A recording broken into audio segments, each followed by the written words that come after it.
হাই friends, কি খবৰ আপোনালোকৰ? পুনৰবাৰ স্বাগতম জনাইছোঁ শিখাছ ব্লগৰ অন্য এটা ব্লগলৈ। আশা কৰিছোঁ সকলোৰে খবৰ ভাল। ৰাতিপুৱাৰ পৰা মই ব্লগটো ষ্টাৰ্ট কৰিব পৰা নাই। এতিয়া দুপৰীয়া 12টা বাজিছে আৰু মই আছোঁ পাকঘৰত ভাত বনাই। ভাবিছোঁ আপোনালোকৰ লগত এটা ৰেচিপি শ্বেয়াৰ কৰোঁ। তেনেহ'লে বলক আগতে ৰেচিপিটো চাই লওক। দিনটো কি হয় দেখাই থাকিম। দিনটো মানে 12টাতো বাজিলে, ৰাতিপুৱা টাইমখিনি গুচিয়ে গ'ল। এতিয়াৰ পিছৰ পৰাই কি কৰিব পাৰোঁ আপোনালোকক দেখাই যাম। তেনেহ'লে বলক আগতে আপোনালোকে ৰেচিপিটো চাই লওক। মই আজি পনীৰৰ ৰেচিপি বনাম বুলি ভাবিছোঁ। এইখিনি পনীৰ, এইখিনি ফাৰ্ষ্ট ভাজি ল'ম, চাই থাকক। এয়া এতিয়া মই পনীৰখিনি ভাজি আছোঁ। এয়া মোৰ পনীৰখিনি ভাজা হৈ গ'ল। আপোনালোকে নাভাজাকৈও দিব পাৰে, কিন্তু মই ভাজি ল'লে বেছি ভাল পাওঁ, সেইকাৰণে মই এইখিনি ভাজি লৈছোঁ।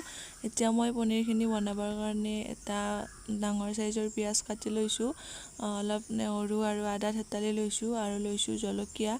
আৰু মই বনাম মটৰ আৰু বুটেৰে। এইখিনি মই কুকাৰত 8ৰ পৰা 10টামান চিটি মাৰি লৈছোঁ। এতিয়া কেৰাহীত তেল গৰম হ'বলৈ দি এইখিনি মই দি দিছোঁ। এতিয়া মই ইয়াত থেতালি লোৱা আদা আৰু নহৰুখিনি দি দিম।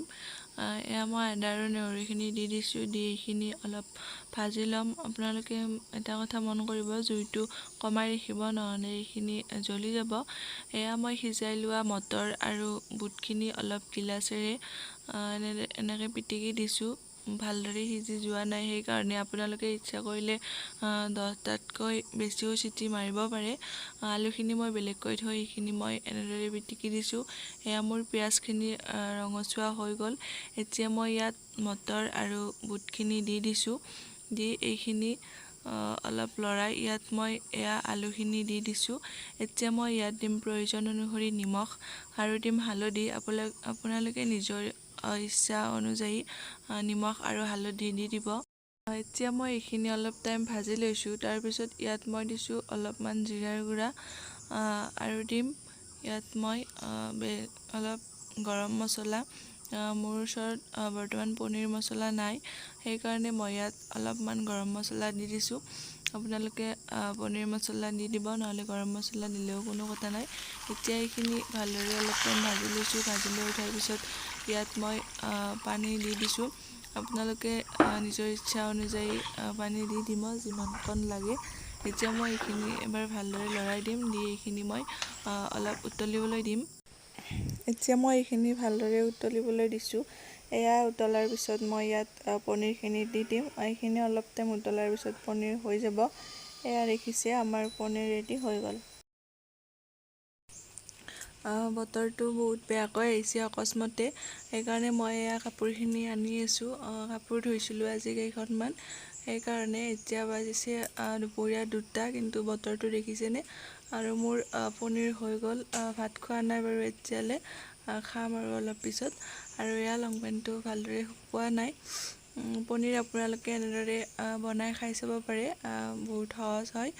আৰু যদি মোৰ ভিডিঅ'টো এতিয়ালৈকে আপোনালোকে চাই ভাল পাই আছে, তেনেহ'লে লাইক কৰিব, কমেণ্ট কৰিব, লগতে মোৰ চেনেলটি ছাবস্ক্ৰাইব কৰিব। আৰু যদি কিবা ভুল হৈছে ভিডিঅ'ত, তেনেহ'লে প্লিজ কমেণ্ট কৰি জনাব। আৰু বেল আইকনটো প্ৰেছ কৰিব, যাতে মোৰ ভিডিঅ'ৰ ন'টিফিকেশ্যনসমূহ আপোনালোকে পাই থাকে। লং পেণ্টটো ভালদৰে শুকোৱা নাই, তথাপিতো আনিলোঁ, নহ'লে বৰষুণত তিতি যাব। হাই ফ্ৰেণ্ডছ, দুপৰীয়া ভাত পানী খাই উঠিলোঁ। পনীৰ খাবলৈ ভাল হৈছিলে। আপোনালোকেও এনেদৰে বনাই খাই চাব পাৰে। বহুতেই বনাই বাৰু বেলেগ বেলেগ পদ্ধতিৰে, কিন্তু মই বহুত সহজকৈ বনাইছোঁ। আৰু শোৱা বিচনাত দেখিছেনে ঊল। মই কিবা এটা DIY বনাই আছোঁ, এতিয়াও কমপ্লিট হোৱা নাই বাৰু। যেতিয়া কমপ্লিট হ'ব তেতিয়া আপোনালোকক দেখুৱাম। আৰু দুপৰীয়া মোৰ ভাত খাই খোৱা অভ্যাসটো হৈ গৈছে। আজি নুশুওঁ বুলি ভাবিছোঁ, সেইটো কমপ্লিট কৰোঁ। চাওঁ নোখোৱাকৈ থাকিব পাৰোঁ নে নোৱাৰোঁ। অভ্যাসটো বেয়াকৈ হৈ গৈছে। ঘৰত নাছিলে বাৰু, কাৰণ ঘৰত কলেজৰ পৰা আহি পাওঁতে কেতিয়াবা 3টা, কেতিয়াবা 4টা বাজিছিলে। সেইখিনি টাইমত আৰু শোৱা নহয়, সেইকাৰণে। কিন্তু ইয়াত বৰ্তমান ভাত খাই উঠাৰ পিছত তেনেকুৱা বিশেষ কাম নাথাকে, সেইকাৰণে ইয়াত অভ্যাসটো হৈয়ে গৈছে। আজি নুশুওঁ বুলি ভাবিছোঁ আৰু সেইটো বনাওঁ। যদি কমপ্লিট হয় তেনেহ'লে আপোনালোকক দেখুৱাম। ভিডিঅ'টি চাই থাকিব। এতিয়া মই ভ্লগ নবনাওঁ, মোবাইলত চাৰ্জো নাই, অলপ টাইম মোবাইলটো চাৰ্জ দিওঁ।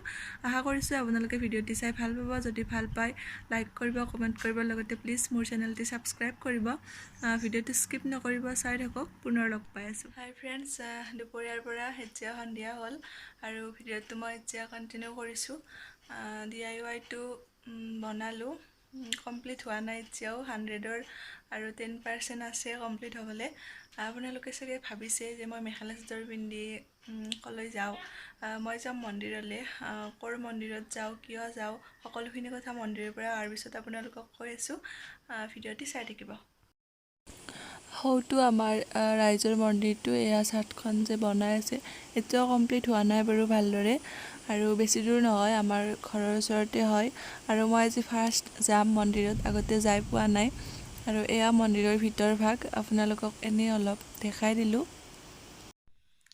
মন্দিৰৰ পৰা আহিলোঁ বেছি দূৰত নহয় আমাৰ ওচৰতে হয় ৰাইজৰ মন্দিৰত গৈছিলোঁ সকলোৱেতো জানেই প্ৰত্যেকখন গাঁৱতে ৰাজহুৱা মন্দিৰ থাকে আমিও গৈছিলোঁ তাত মানে কি আমাৰ কল আছিলে গছতে পকিছে কলখিনি নাৰায়ণ পূজা কৰিম বুলি আমি ভাবিছিলোঁ কিন্তু বৰ্তমান যিটো কৰোণাৰ পৰিস্থিতি সেইকাৰণে আমি পূজাখন নকৰিলোঁ সেইকাৰণে কলখিনি আমি ৰাইজৰ মন্দিৰতে দি দিলোঁ লগতে এখন শৰাই আগবঢ়ালোঁ সেইকাৰণে মা আৰু মই তাত গৈছিলোঁ আৰু আপোনালোকক কৈছিলোঁ যে মই DIY বনাই আছোঁ এইটো